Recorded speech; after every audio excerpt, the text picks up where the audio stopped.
दीवार पर टंगी सास। पंजाबी में कहावत है, सास चंगी होवे या ते दीवार ते टंगी होवे। संगीता की शादी भी एक ऐसे ही घर में होती है जहां उसकी सास दीवार पर टंगी होती है। ससुर और पति शादी के पहले दिन उसे सास के फोटो के सामने ले जाते हैं, जहां ससुर जी कहते हैं, बेटा बेटा संगीता, ये तुम्हारी सास थी, बहुत नेक और भली, लेकिन थोड़ी गुस्सैल थी। गुस्सा आने पर सब तहस नहस कर देती थी, पर अब ये इस दुनिया में नहीं है। हाँ संगीता, माँ होती तो तुम इनकी कोई बात टाल नहीं सकती थी, वरना तो माँ घर में भूचाल ले आती। संगीता मन में खुश होती है कि अच्छा है कि ऐसी औरत अब इस घर में नहीं है, लेकिन दिखावे के लिए वो जैसे ही सास की फोटो के सामने हाथ जोड़कर खड़ी होती है, ये क्या? सास उसे देखकर मुस्कुराने लगी। संगीता आंखों को मलकर एक बार फिर से देखती है, लेकिन फिर सास के चेहरे का भाव, भंगिमा यानी एक्सप्रेशन बिल्कुल बदले होते हैं।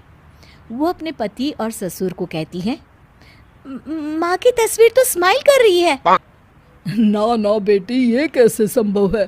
जरूर तुम्हें कोई गलती हुई होगी, ऐसा कैसे हो सकता है? लगता है तुम शादी की सारी फॉर्मेलिटी करते करते थक गई हो, तुम्हें आराम की जरूरत है संगीता। खैर, सारे संगीता की बात को इग्नोर कर कमरे में चले जाते हैं। वैसे सास की फोटो पर एक्सप्रेशन एक के बाद एक बदलते ही रहते हैं। सुबह होती है, पति और ससुर को काम पर भेजकर संगीता कमरे की सफाई करने में लग जाती है कि तभी उसे आवाज आती है, टेबल ठीक से साफ करो। ऐसे भी कोई टेबल साफ करता है?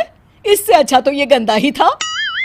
किसी औरत की आवाज सुन संगीता दंग रह जाती है और सोचने लगती है कि आवाज कहाँ से आई। आवाज को नजरअंदाज कर वो फिर से अपना काम करना शुरू करती है, लेकिन इस बार तो आवाज बिल्कुल उसके कान के पास से आती है। मेरा घर है ये। जब तक मैं थी चमका कर रखती थी, हर एक चीज शीशे की तरह थी। तुम्हें तो ना सफाई आती है ना कुछ पता है। क्यों तुम्हें मेरे घर की जिम्मेदारी दे दी गई है? पता नहीं तुम में मेरे बेटे को क्या दिखाई दिया। मैं होती तो एक से बढ़कर एक लड़कियों की लाइन लगा देती। अब